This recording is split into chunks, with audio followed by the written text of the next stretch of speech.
Scientific discovery से, वैज्ञानिक खोज से एक बार फिर बाइबल सटीक साबित हुई। पर आपको बता दें कि एवोल्यूशन थ्योरी पे कई सवाल उठे हैं और एवोल्यूशन थ्योरी एक बार फिर गलत साबित हुई है। आपको बता दें एवोल्यूशन थ्योरी डार्विन जो कि एक साइंटिस्ट हैं उनकी बनाई हुई थ्योरी है, जिसमें माना जाता है कि इंसान के जो पूर्वज थे वो बंदर थे और बंदर से वो इवॉल्व होते होते होते इंसान बने हैं। पर हम आपको बता दें कि जब बाइबल हजारों साल पहले ये बताती है कि जिस सांप का बाइबल में जिक्र है, स्पेशली बाइबल की जो पहली किताब है उत्पत्ति, जिसे हम जेनेसिस बोलते हैं या पैदाइश बोलते हैं, पैदाइश की किताब, जो कि यहूदियों की स्टार्टिंग की 5 किताब जिसे सबसे पाक किताब मानते हैं, वो जिसे कि तोरा भी बोलते हैं, तोरेत भी बोलते हैं, पर क्रिश्चियंस की बाइबल में वो जो कि जेनेसिस यानी कि पैदाइश के नाम से जानी जाती है, उसे हम बता दें आपको, उसमें बाइबल पहले से ही बताती है कि जो सांप था, जो पहले सांप हुआ करता था, उसके बाइबल बताती है कि वो वैसा सांप नहीं था जैसा आज जिस सांप को हम देखते हैं रेंगते हुए, पेट के बल चलते हुए, वो वैसा सांप नहीं हुआ करता था। पर वो सांप की फॉर्म बिल्कुल अलग और बिल्कुल जुदा थी जिस सांप को आज हम देखते हैं। बाइबल बताती है कि वो जो सांप हुआ करता था, वो पहली बात तो वो बोला करता था, वो बातचीत कर सकता था और उसके बाकायदा हाथ पैर हुआ करते थे। वो ऐसा नहीं था जैसे हम आज देखते हैं सांप को जो रेंग कर चलता है। जी हाँ, ये सुनने में बड़ा अजीब लगता है पर ये बात बिल्कुल सटीक है। इस बात को जब बाइबल बताती है कि बाइबल में एक ऐसे सांप का जिक्र है जो बात करता था और जिसके हाथ पैर हुआ करते थे, बाकायदा वो अगर देखा जाए तो सांप बेहद अक्लमंद, बेहद क्राफ्टी, बेहद चालाक जानवरों में उसकी गिनती शुमार हुआ करती थी, हम अगर आपको बता दें। लेकिन आपको पता है इस सांप की जो फॉर्म बदली है, जो उसका जो पूरी तरीके से उसकी एक तरीके से जो उसकी बनावट बदल गई, वो जब खुदा ने उसे, यहोवा खुदा ने, बाइबल के खुदा ने, बाइबल के परमेश्वर ने जब उसको श्राप दिया, लानत दी, तब जाकर उसकी जो बनावट थी, उसकी जो उसका जो आप कह सकते हैं उसका रूप था, वो पूरी तरीके से उसका अपीयरेंस चेंज हो गया। जी हाँ, इस बात पर पहले तो कई मर्तबा बाइबल का मजाक उड़ाया गया। वहाँ के वेस्ट के जो ऐसे साइंटिस्ट थे, ऐसे नास्तिक वैज्ञानिक जो किसी मजहब को नहीं मानते हैं, उन लोगों ने बहुत बाइबल का मजाक उड़ाया कि तुम्हारी बाइबल तो ऐसे सांप के बारे में बताती है जिसके हाथ पैर हुआ करते थे और जो बोला करता था, तो ये एक काल्पनिक बात है। लेकिन हम आपको बता देते हैं कि अब उनके सबके मुंह पे, ज़बान पे पूरी तरीके से पर खुदा ने उनके मुंह को बंद कर दिया। इस नई साइंटिफिक खोज से आपको बता दें कि नए अवशेष जो कि ब्राज़ील में मिले हैं सांप के, उस अवशेष, उन फॉसिल्स से ये पता चला है कि जो पहले सांप हुआ करते थे उनके बाकायदा पैर हुआ करते थे। जी हाँ, ये जो कि सांप है, इसे अब आप बताएं तो अगर आप इसे देखा जाए तो एवोल्यूशन थ्योरी इसको, ये पूरी तरीके से, ये फॉसिल जो मिला है, ये पूरी तरीके से एवोल्यूशन थ्योरी को गलत और झूठा साबित करता है। और जो अब एवोल्यूशनिस्ट हैं, यानी जो एवोल्यूशन पे विश्वास करते हैं कि हाँ बंदर से लोग तब्दील होते होते इंसान बने हैं, इवॉल्व होते होते, अब उनको इस बात को किस तरीके से, इस बात को वो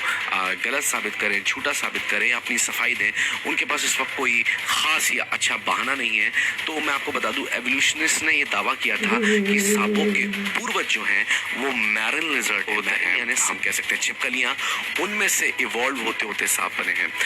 पहले उनका ये दावा था, पर इस डिस्कवरी से जो पुरानी थ्योरी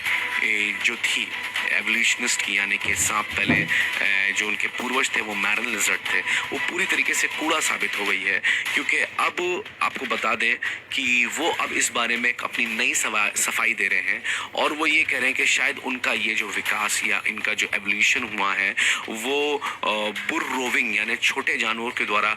गड्ढे या सुरंग खोदने से हुआ, बजाय इसके कि उनके पूर्वज मैरिन हो। तो वो अभी इस बात से इनकार कर रहे हैं जो पहले एवोल्यूशनिस्ट कैसे थे, कहते थे कि उनके जो पूर्वज थे, सांपों के जो पूर्वज थे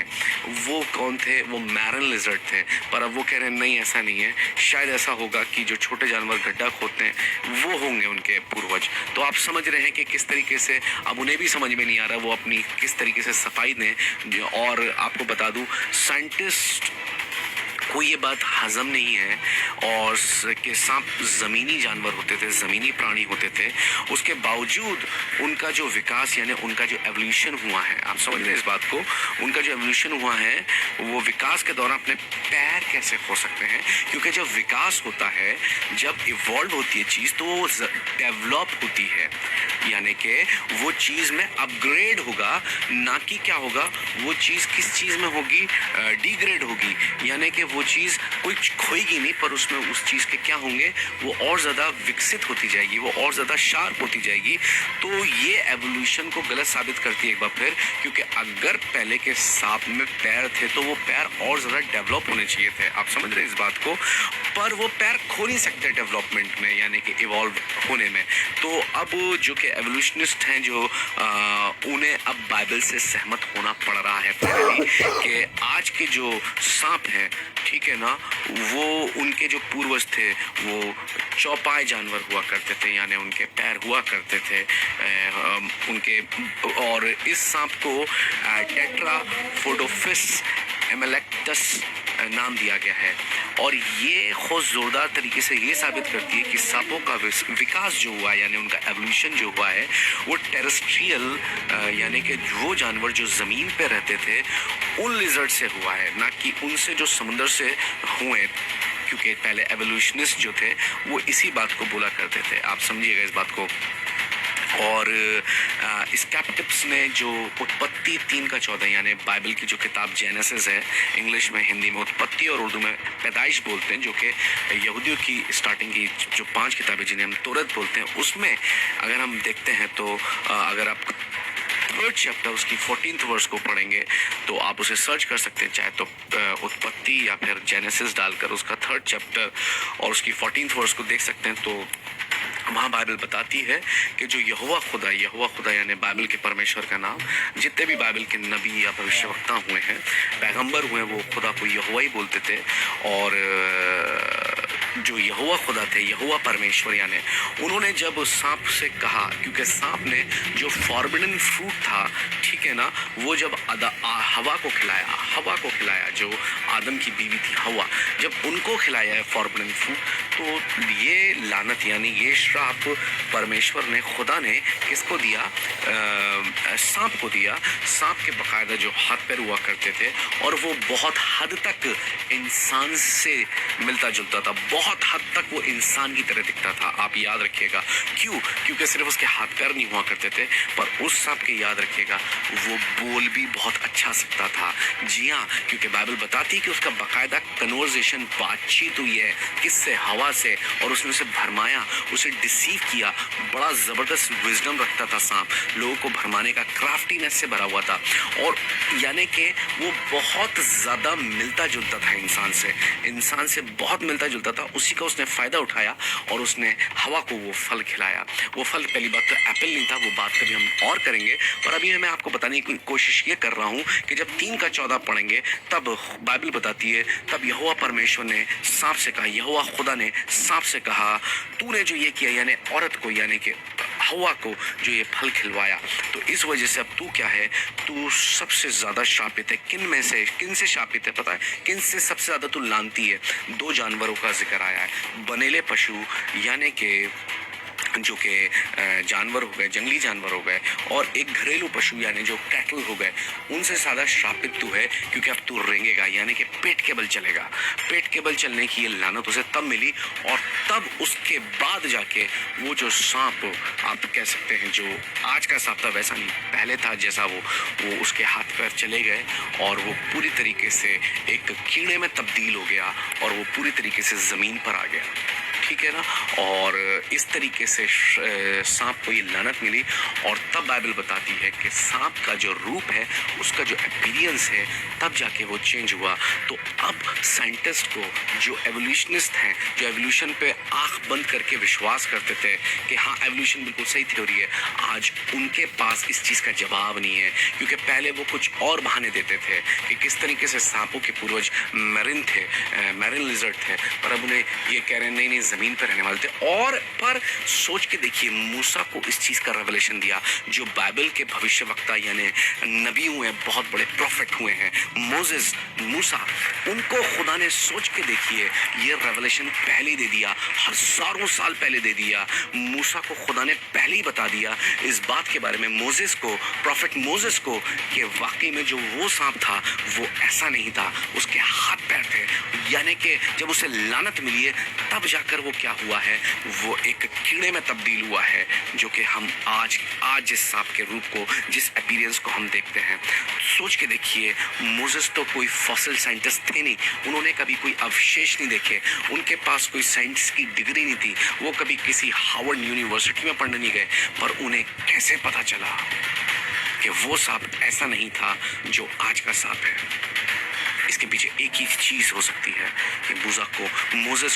को ये चीज़ खुदा ने ही रिवील करके बताई थी। और आपको बता दें, बाइबल में इसका सीधे हमें, अगर आप बाइबल की ही किताब, उसका ओल्ड टेस्टमेंट में जेनेसिस 1 का 25 पढ़ेंगे, फर्स्ट चैप्टर 25 वर्स, और अगर जेनेसिस 3 यानी पैदाइश, उत्पत्ति, उसका 3 का 1 पढ़ेंगे, तो पता है वहाँ पर क्या लिखा है? 3 कैटेगरी के वहाँ पर जानवरों का जिक्र है। पहला है बीस्ट, ठीक है, पहला है उसमें बीस्ट। अगर 1 का 25 आप पढ़ेंगे, और वहाँ इस तरीके से लिखा है, and God made the beast of the earth according to its kind, cattle according to its kind. Beast यानी कि जो जानवर जो बिल्कुल जंगल में रहने वाले होते हैं, और इसमें वो कैटल यानी घरेलू जानवर होते हैं। और उसके बाद लिखा है क्रीपिंग थिंग्स, जो रेंगने वाले जंतु हैं। और आपको पता है, अगर जेनेसिस 1 पढ़ेंगे तो उसमें सांप को 3 का 1 में, पैदाइश यानी जेनेसिस, उत्पत्ति 3 के 1 में उसकी गिनती उस वक्त तक रेंगने वाले जंतु में नहीं हुई थी, पर पता है उसकी गिनती काय में हुई थी? लिखा है, यहोवा परमेश्वर ने, यहोवा खुदा ने जितने बनेले पशु, बनेले जानवर जितने बनाए थे, यानी कि बीस्ट ऑफ द फील्ड, उसे जितने भी रेंगने वाले बाइबल में जानवर बताए गए हैं, उत्पत्ति 1 यानी पैदाइश 1 के 25 और आगे आप पढ़ेंगे, उन्हें क्रीपिंग थिंग्स बोला गया है। उन्हें जानवर तक नहीं, क्रीपिंग थिंग्स शब्द इस्तेमाल हुआ है, पर है ना। और अगर आप देखेंगे, बीस्ट जो है वो ओरिजिनल हिब्रू में खाए करके इस्तेमाल हुआ है, जानवर के लिए शब्द, तो यानी कि वो कीड़ा नहीं था उस वक्त। यहाँ पर भी बाइबल उसे पशु बताती है, यानी वो उस वक्त फील्ड में रहने वाला, जो हरी भरी जगह में रहने वाले जानवर होते हैं, उसको उस वक्त बीस्ट बोला गया है। उत्पत्ति यानी पैदाइश जेनेसिस 1:25 में और जेनेसिस 3 का 1 में भी उसे फील्ड में रहने वाला जानवर बताया गया है। उसकी रेंगने वाले जंतुओं में, रेंगने वाले कीड़ों में उसकी गिनती अभी तक नहीं हुई थी। उत्पत्ति 1:25 यानी जेनेसिस 1:25 और जेनेसिस उत्पत्ति 3 का 1 अगर आप पढ़ेंगे, वहाँ पर उसे रेंगने वाला कहीं नहीं बताया गया, उसे बकायदा एक पशु बताया गया है, जिसकी लाइकनेस वाकई में काफ़ी कुछ इंसान से मिलती थी, क्योंकि वो बोल भी सकता था, कम्युनिकेट कर सकता था, और वो हाथ पैर भी रखता था, और भरमाने में वो मास्टर था। लेकिन बाइबल बताती है कैसे उसकी फॉर्म बदली, और वो किस तरीके से फील्ड में रहने वाला जानवर हुआ करता था, ना कि रेंगने वाला पशु हुआ करता था, रेंगने वाला कीड़ा नहीं था वो।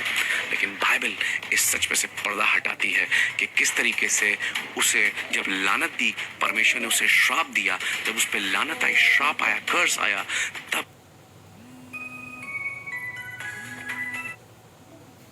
कैसे उन्होंने अपने भेदों को, अपने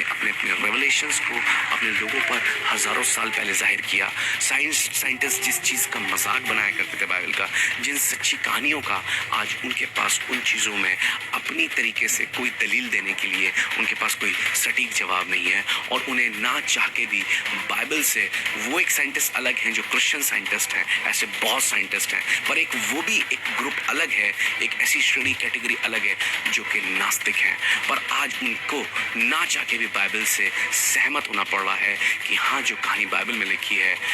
वो बिल्कुल सच्ची है और सटीक है। प्रभु आप सबको बरकत दें। उम्मीद करते हैं आपने इस नई वीडियो से बड़ी बरकत पाई होगी। Praise the Lord.